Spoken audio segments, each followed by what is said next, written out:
Is there any chance for me to interact with the audience? Yes, sir, we are live. You can interact with audience.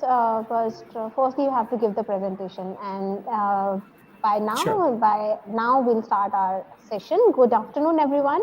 A very warm welcome to all of you. My name is Shruti Agrawal, your host for today's session, brought to you by GeneQ, a platform committed to empowering startups, innovators, entrepreneurs through deep learning, mentorship, and real-world guidance.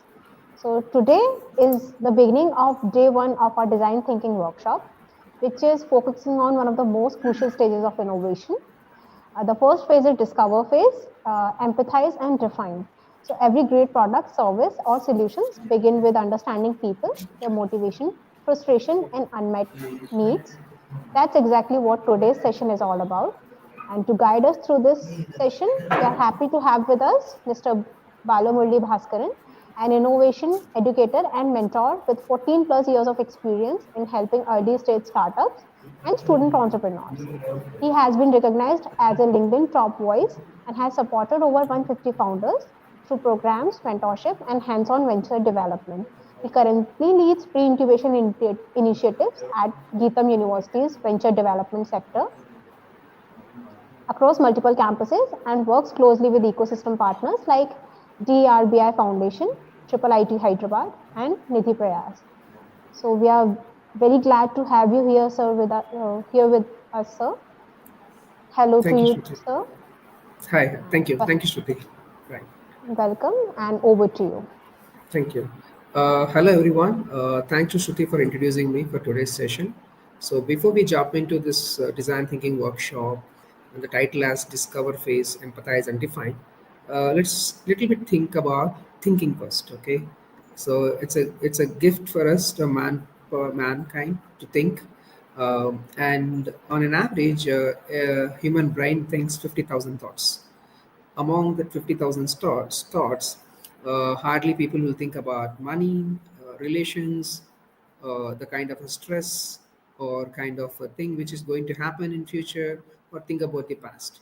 So approximately like 5 to 6 will be the same, and rest thoughts are very very small, nano, or microscopic. Now, thinking is having, I mean, how to think it matters a lot. So before we get into the design thinking, when should we actually use design thinking? That is important. So we know this concept called VUCA, right? VUCA, VUCA. That's we live in the VUCA world: volatility, complexity, uncertainty, ambiguity, and all. So so when we have to use which type of thinking, and we need to categorize which problem areas we are actually solving, we're trying to solve. In case of the problem is known and solutions also existing, then we need to go for approach of lean thinking, like how the Toyota does. Okay, Toyota, they introduced the JIT concept. Now we have the concept of Scrum. Okay, 5S principles and all these things. So these are lean thinking tools. Okay, so this happens when we require efficiency and effectiveness in the process. Second thing is when the problem is unknown and the solution is known, there comes we have to use the critical thinking. And the third one, when the problem is known and the solution is unknown, then we have to go with the lateral thinking. Now, when the we want to explore the unexplored, means an unknown problem and unknown solution, that is ambiguity part. There we come with the DTP, design thinking process or design thinking approach. So VUCA world, I said now, VUCA, volatility means it's dynamic in nature. We know the problem and there are some existing solutions are there. So we go with the lean thinking process or approach. Next comes we have complexity, where it's something like, again, the problem area is kind of a symptoms and the solution is known. We go with the lateral thinking. And when it comes to uncertainty and ambiguity, there we use this concept of either critical thinking or design thinking. So when your problem area is uncertain, when your problem area is ambiguous, then you have to use this design thinking approach. Example, I'm telling, for a 2 plus 2 simple math, you don't need to have a scientific calculator, right? So think about, like, if you have a big power station, don't use the power station to power back and back up with a normal mobile or a kind of a laptop. So the power station should have more power, right? The same way design thinking approach is such a big powerful thing. We have to apply this design thinking approach to the problem areas which we are going to identify in terms of uncertainty and ambiguous. Okay, so now we get into this actual think of design thinking. And what is design thinking? It is a human-centered, a problem-solving approach used by the startups to build solutions that our people actually need. See, the first word is human-centered. The last two words are people actually need. Remember, it's a human-centric one.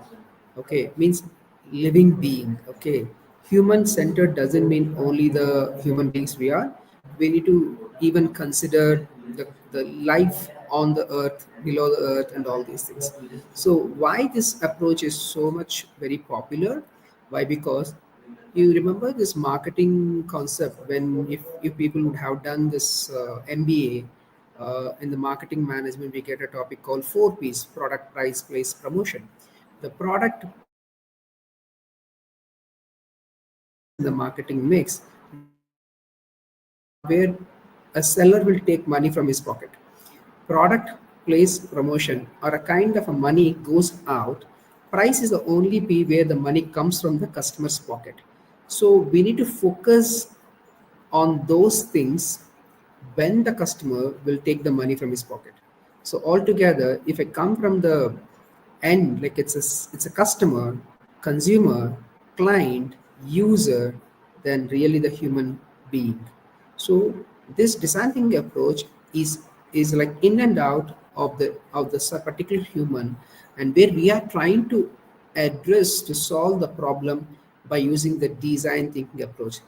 All the startups which are successful, which are midway to success, which are going to get success, sometimes even startups fail where they overlook the design thinking process. And why it works? Because it focuses on understanding the users very deeply. Deeply in this is very different. It's not like what do you call, we have a concept again in marketing called market myopia. So I know what my customer know. So it's something like I spoke with some thousands of people earlier. I know what my customer know. That statement is something like you are actually thinking or assuming the things, but you haven't been in the customer side. So we have number of tools, techniques, and all these things are there. And we just move on to the stages first of all. What is this design thinking approach? These are the stages. One, empathize with the customer. Two, define the problem. Three, ideate solution. Four, trial and test. Of course, when you type in this design thinking approach in the Google or ChatGPT or Perplexity, you will get these stages only. And only for the purpose of this particular PowerPoint, we made it as a linear way, like one gets into kindergarten, gets out with a degree in the college or university.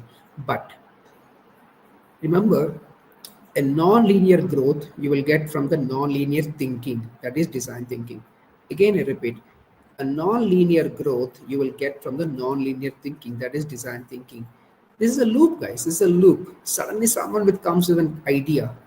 They will feel that, sir, this is my idea. They never say, sir, this is a solution for a problem. I got an idea. They jump like anything, I got an idea. But they never say like, sir, I am going to solve this problem, or with this particular solution, this problem can be removed or eradicated. No one will come like that. There comes the real challenge. It's a loop. Okay, you may start with four, but what happens? You may come to the stage two. You may start with stage two. You may go directly to stage four. You may you may start with three, but again you may go to stage one. So this is the loop it goes on. And very importantly, when it comes to the first stage, empathize. So I do not want to tell the same thing like putting your shoes in others' shoes, or like get into the shoes, get onto the shoes. It's not only shoes there. Okay, everything matters. So you need to live the life of a customer. You need to live the life of a customer. Empathize with the customer, not for the customer. though you are making the product or a service or a kind of a, whatever the miracle you are going to do, of course end is for this customer. To get the end you need to be with the customer. It's concept called co-creation or co-design we call. So this empathy, to observe what they do and not what they're supposed to do. So you know this IDEO and Stanford D. These are the both are the pioneers in the design thinking approach. So Kelly brothers, David and Tom. Okay, they were the one who said like this. Uh, they actually know what they did exactly before they say this quote. They said we have washed other people's clothes by our own hands in their sinks. We have washed other people's clothes by our hands in their sinks. And these people also stayed as guests in the housing projects. They stood beside the surgeon in operating room. So all these things like doing parallelly with the users. So first they will observe a casual look or a cautious look. Second thing is they may ask some questions. Okay. Third one is do the things. Do the things along with the customers. So the empathy converts the data into insights. Converts the data into insights. Now you are having this concept of data science, big data, analytics, and all.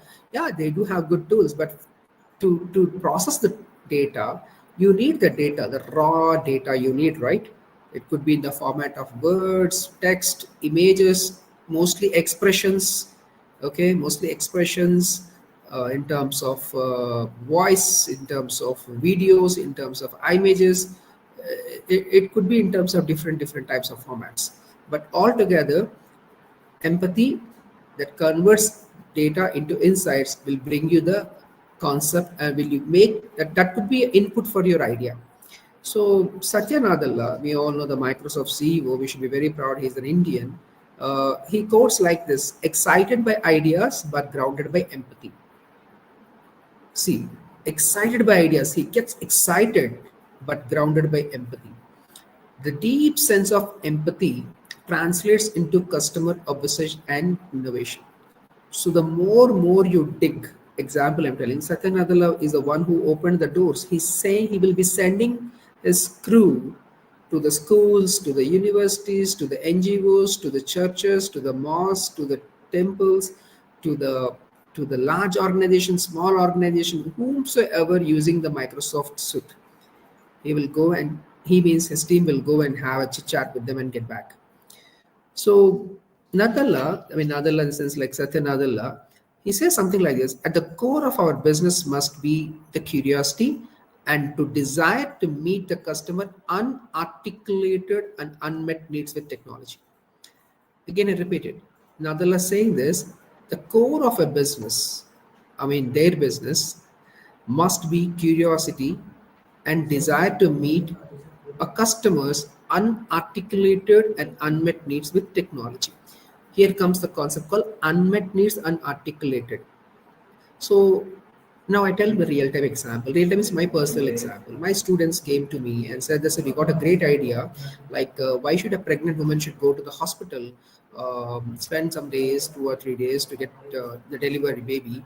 So why can't we set up the whole labor room in the customer's home?" Example, if a pregnant woman goes for a delivery in the hospital, she'll be in the labor rooms, surrounded by all the doctors. So all this smell of the hospital or the fear and all. So why can't we set up the labor room in the bedroom? Okay, I said, go ahead, check the complaints and all. They found many things. They come with a beautiful, they checked with the gynecologists, they checked with the hospitals, they checked everything. Some gynecologists differed with their idea. Some said that it's a very risky, some said it's good. But again, the core, the user is the pregnant woman. So when these people approach the pregnant woman, they say, yes, we really want this. We do not want to go to the hospital and someone is staying at 6th or 7th floor in an apartment.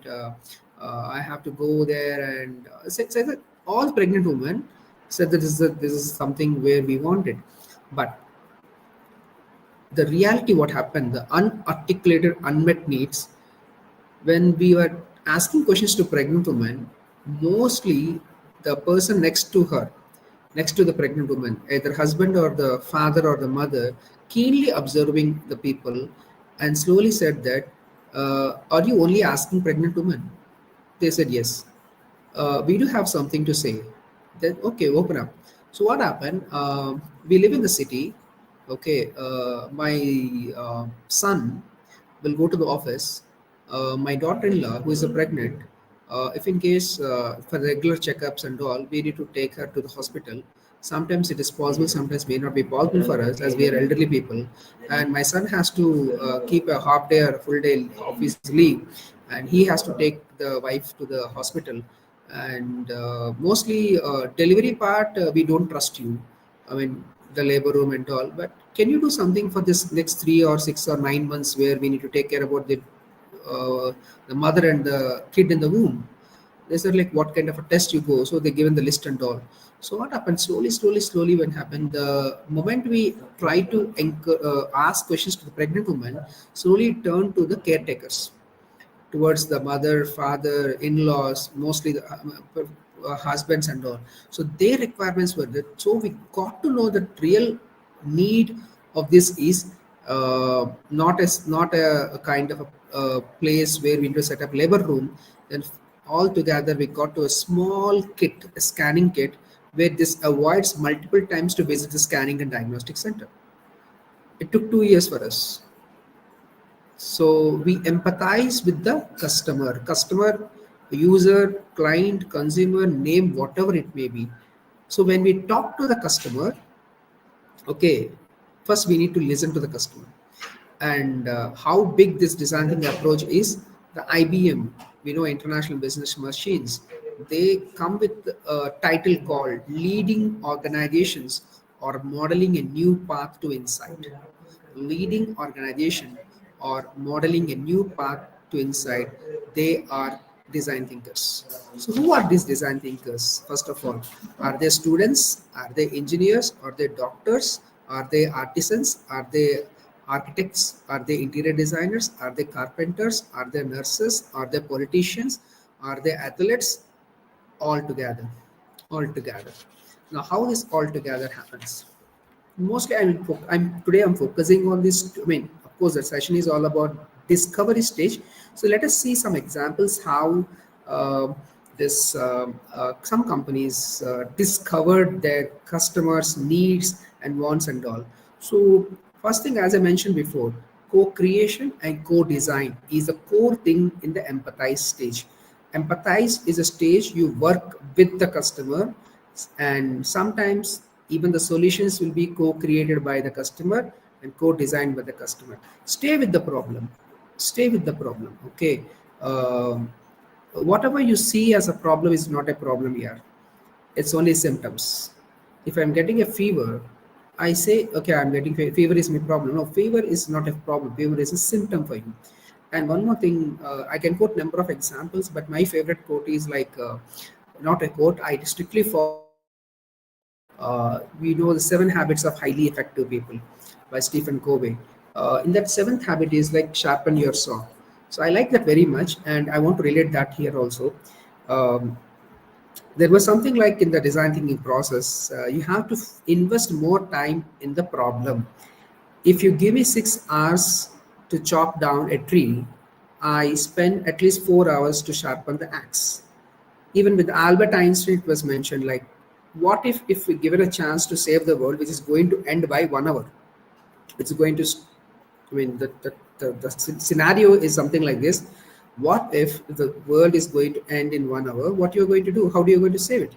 So Albert Einstein said that, I'll focus on 59. I mean, I'll focus the 59 minutes. I'll focus on the first 59 minutes, the root cause of the problem. Then the 1 minute I can get the solution. That is power of staying with the problem.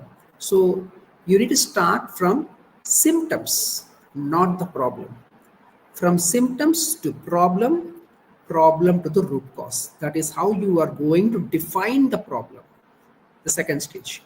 Okay. It is something like a loop, guys. Today we are not like we are finishing the stage one. then moving to stage two. So it's like jumping like that, two to one, one to two, one to two. Like I said, like non-linear thinking will leads to non-linear growth. Same way. So start with the symptoms. Identify the symptoms first of all. To identify the symptoms, we have a number of tools. We have a tool of problem exploration, stakeholder mapping. Of course, empathy map is very famous one. And my all-time favorite is unfocused groups. Unfocused groups. And there is a management consulting principle is also there. Pareto principle, 80 by 20 is there. Problem framing rules are there. So there are some tools for this where it starts with symptoms. Fever is a symptom, okay, and the root cause is something different. Root cause is something different. In between, the problem is there. In between, the problem is there. Okay.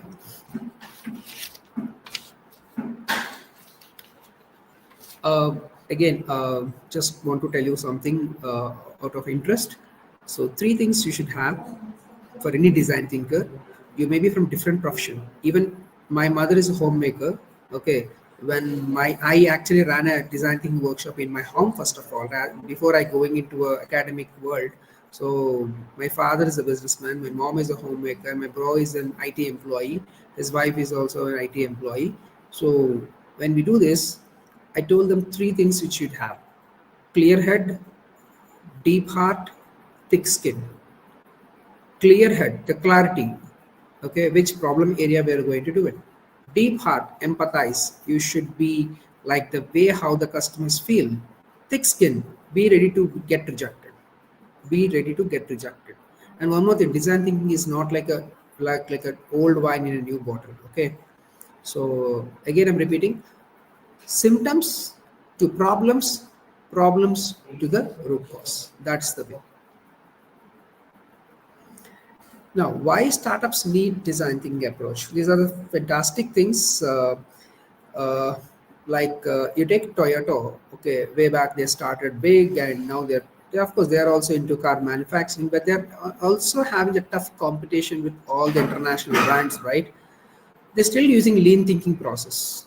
They're still lean thinking process. They did not get into DTP. But the small companies which were started in the garage become unicorns in overnight. I do not say overnight, but in a lesser period of time, they become unicorns because they hit the bullseye with the DTP, design thinking process. Other companies, see something like a big elephant, when it moves in the forest, it will put big steps. It can't cover the steps, right? So the small steps, the small spaces, it can be covered by a small people where they will make a big change. So design thinking is not like you're solving a big problem or solving the multiple problems. You have to fragment the problem, okay, choose one and give a solution for that, and have the niche market and have the your own. You can become a monopoly in the market. So what does this design thinking helps in? So first of all, reduce the wrong decisions. Yes, of course. See, before that, startups operate the limited time, money, and clarity. The funds will be very limited. Your pressure to prove to the world is very limited, and more importantly, clarity also misses a lot. We were been telling number of startup success stories, but behind that, 100 startup failure stories also there. The ratio of success is very small. Sorry, the success ratio is very small, but the one person's success, the amount is very huge. Okay, mostly the decisions are wrong. The decisions will be wrong just because of founder and co-founders mismatch or not aligned the same thing. Okay, it's not we are going to make a people say it's not like a marriage we are going it, right? It's all about you're going to achieve something in the future. So mostly this uh, the kind of wrong decisions or bad decisions or late decisions, delayed in decisions can be reduced in design thinking process because it's sprint one. It's not a marathon. Design thinking is not a marathon. It's a sprint. It's a sprint. Second thing is 90% all the startups fail to understand the real user needs. They always go with the guesses. They always go with the assumptions. Sometimes they always go with the mimics, copycats. See, what Amazon is same with Flipkart in India, but they did not directly mimic it. They understood the demographics, psychographics of the Indian culture in terms of online buying. Then they introduced the concept of COD. Then they become hit in the market. So mimicry is not wrong, but at the same time you have to fit to the culture, fit to the climate of the geography. It's as simple as I own a rights of a very good Hindi movie. So if I make a dubbing, will it get hits, or will I do a recreation of the movie, remake of the movie? Does it hits? So those things comes under picture. Build for product market fit. So what does that mean? Something like Tata Nano created by Tata, it's out of what? It's a dream project of Ratan Tata. Do we have that particular empathy over here? No, a sympathy is here. So Ratan Tata, it's a story I heard and I saw in some news channels. I do not know the authenticity of the particular data or the information. Ratan Tata was going on. He saw a mid-sized family, middle class family in India suffering in the on the road. So a scooter with husband and wife and three kids, and they could not able to balance properly. It's heavily raining and also this is a scenario. And Ratan Tata felt that like, okay, let me build a car for them, and started the car. The car. I mean, like that's what Tata Nano. Uh, so what happened? It flopped. It got flopped in the market. Of course, Tata Nano is having a rich history. It has some 10 plus patents. Even Elon Musk appreciated that how could you make a car for 1 lakh rupee Indian rupee, and of course there are some hurdles. But the moment it landed or entered into the market, they could not able to have the market fit. Different versions came, different people said different. Even till today, case study in big business school, like what is the reason behind failed product. See, the Tata, from the Tata garage there are a lot of companies, lot of cars came with a great success, but still no one shares the success stories here. But Tata is taking as an example. It's all of sympathy. So with the sympathy, even though you have a huge money pool, okay, you can't have that product market fit. Same thing happened with the same Tata with in 2005 with the Tata Ace. We call this Chota Hathi, right? Tata Ace. What did they do? Uh, I'm not sure about the person. His name is Mr. Bog. He's from Pune. He is heading both the projects. For the Tata Nano, he is the head. For the Tata Ace, he is the head. The only thing is, for the Tata Ace, he used to get the inputs from the his research team. He has a very good cross-functional team. So they got the inputs. They spoke with the three-wheeler, I mean the auto drivers and all the entrepreneurs who local kirana market merchants, how they are getting the luggage goods and all these things. So all the inputs he got from the cross-functional team, and he built the Tata Ace, which is the biggest hit. Okay, higher end, Ashok Leyland is ruling. At the lower end, people are surviving with the luggage carriers like this Bajaj three wheeler, and Mahindra three wheeler and all. So what happened? This mid market is there. This the mid market with a four wheeler at the luggage carrier and all. So this was well actually targeted, and a cross-functional team got into the field. They researched for 4 years. In the 4 years, they spoke with number of auto drivers, number of lorry drivers, and all these things. The input he got uh, from the auto drivers and all. So from the cross-functional team, and he made Tata Ace. That's the biggest hit. 2019, almost 90 million, 9 million, 90 million vehicles were sold off. Same head, Mr. Wag, headed the Tata Nano project, but he got the inputs from Ratan Tata. That is the difference. That's the product market fit. And validate ideas early. This is again a complicated one. Solutions, okay, I mean like ideas validation, rather than idea validation, make sure your problem gets validated first. Then multiple ideas we will get, and all the ideas you can validate through the prototype stage. Okay, one problem you get 10 ideas, nothing wrong. We have new technologies right now by 3D modeling. uh, we are getting a new concept called digital twins. Okay, with that you can experiment all the 10 ideas at a low cost. Then with those two or three, four different techniques or technologies, you can validate the idea at the earliest. But again, I'm repeating, before you validate the idea, please validate the problem, that is define the problem. Okay. Prioritize what actually matters is something, again going into the concept of its unarticulated needs and unmet needs of the customers. Just give me a minute.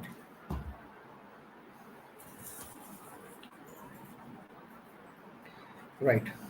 So these two phases which we were discussing so far right now, I just want to bring to your notice one more thing. Right. Uh, so we will do a small exercise now. So I'll stop the sharing this one and I'll open it another thing, another window I like to open.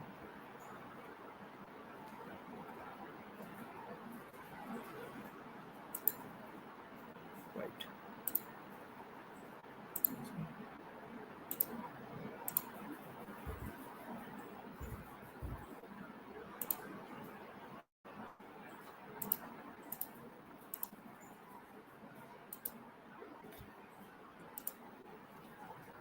Uh, can anyone confirm me? Is the window is visible to you? The problem statement canvas. Yes, sir, it is visible. Thank you. So, audience, I mean participants over here, I'll give a minute time. Just have a glance on it.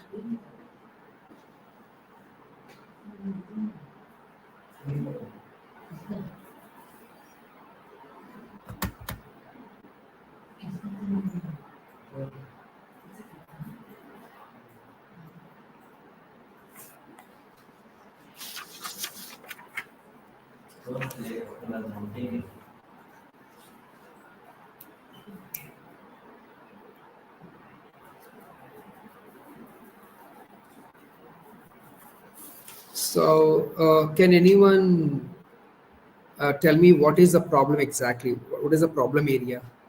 Or can anyone tell me the symptoms of the problem at least?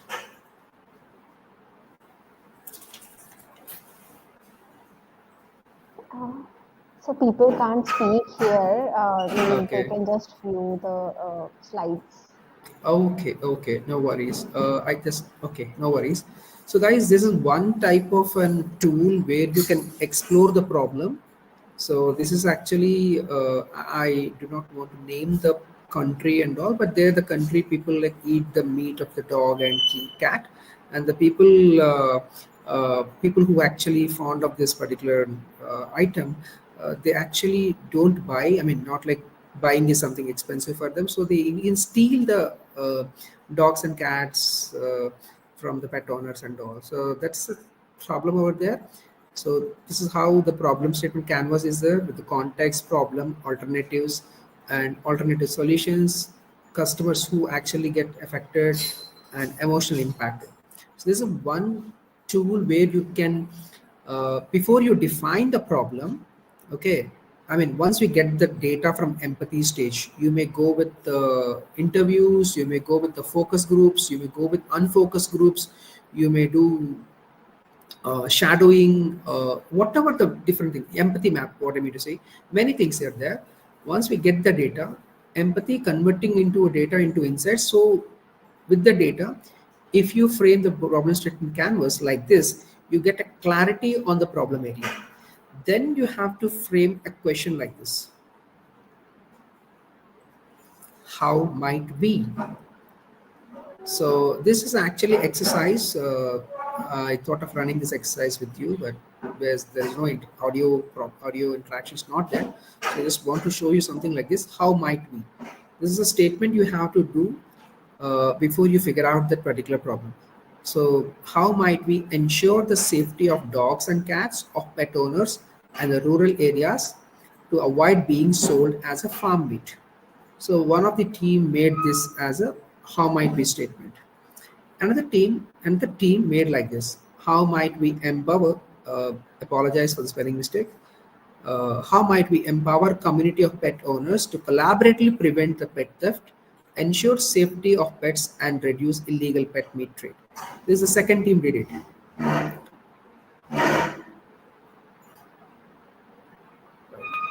Of course, the last statement is like this: how might we help pet owners easily track and identify their pets get stolen? So these are the three different way to see the problem. And among this, it can be any one can be correct, or even all the three can be wrong.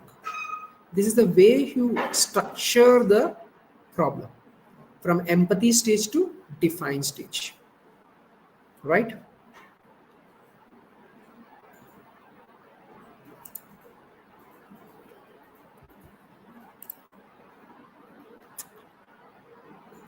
So this is about the today's session, discover. Okay, so design thinking process, again I'm repeating, maybe starts stage one is empathy and ends with the testing. But as I mentioned, it's a non-linear. For a non-linear growth, you should think non-linearly. So empathy and define is the first phase of discovering.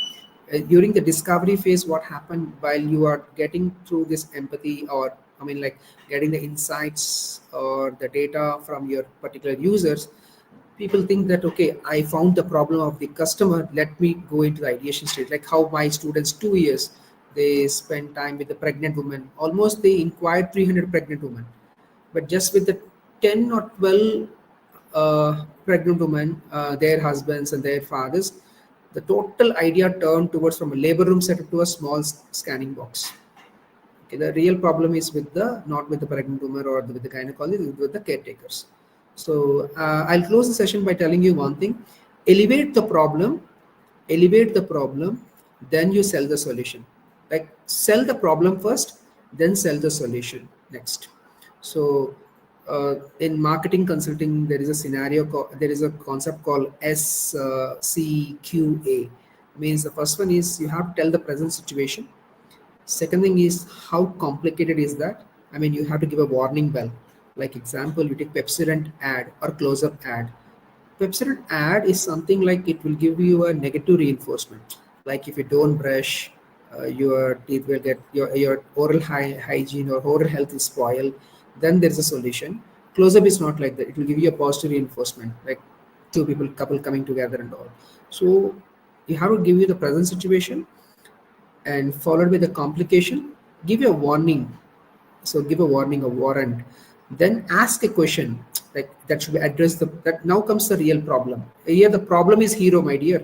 When you're pitching in front of investors, problem is the hero.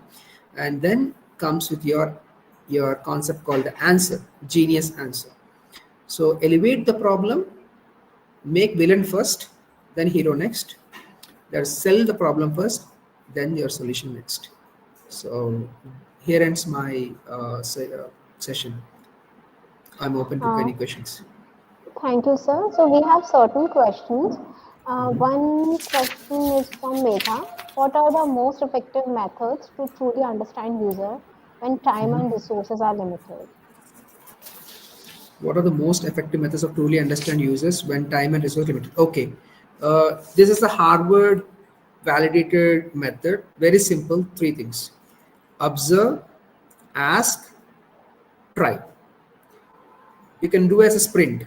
Okay, if you have some 10 minutes time, okay, 3 minutes observe, 3 minutes ask, 3 minutes do, parallel do with them. That is how P&G, Procter and Gamble, did for the product called Spyfer. And second thing is go for unfocused groups, rather than interviewing structured questionnaire or other types of ethnographic methods used by market research companies. So forget about the tools, just mindset is important. Second best method is unfocused groups. So these two will help you. Thank you, sir, for answering Megha's question. So, and we have other question. In what ways can teams validate whether their defined problem is actually worth solving? Okay, there is a problem statement rubrics are there, uh, which shows of 5 parameters they will look into it. Uh, I can share you the deck, not a deck, it's a PDF file.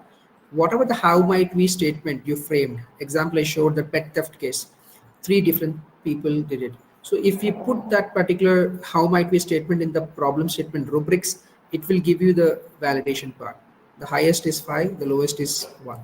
So there is a concept called problem statement rubrics. With that, you can validate whether your problem is a potential or not. Okay. And the final question is, in real life projects, how do you include emotional needs, not just functional needs of users?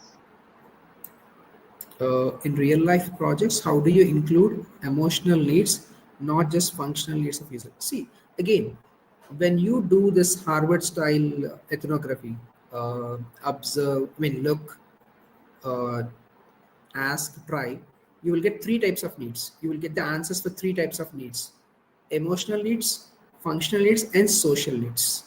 So in the real life projects, once you do these three stages, you will get all three needs parallelly, simultaneously. Okay.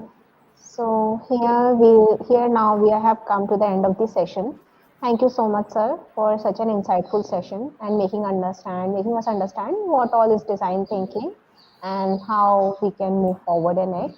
So on behalf of GeneCube and everyone here, we truly appreciate the time, knowledge, and experience you have shared with us today. And to all our participants and viewers, thanks for joining in. We look forward to seeing you at our next GeneCube session. Thank you again. Have a great day Thank ahead. you for thank you for giving this opportunity. Thank you. Bye bye. Take care. Thank you.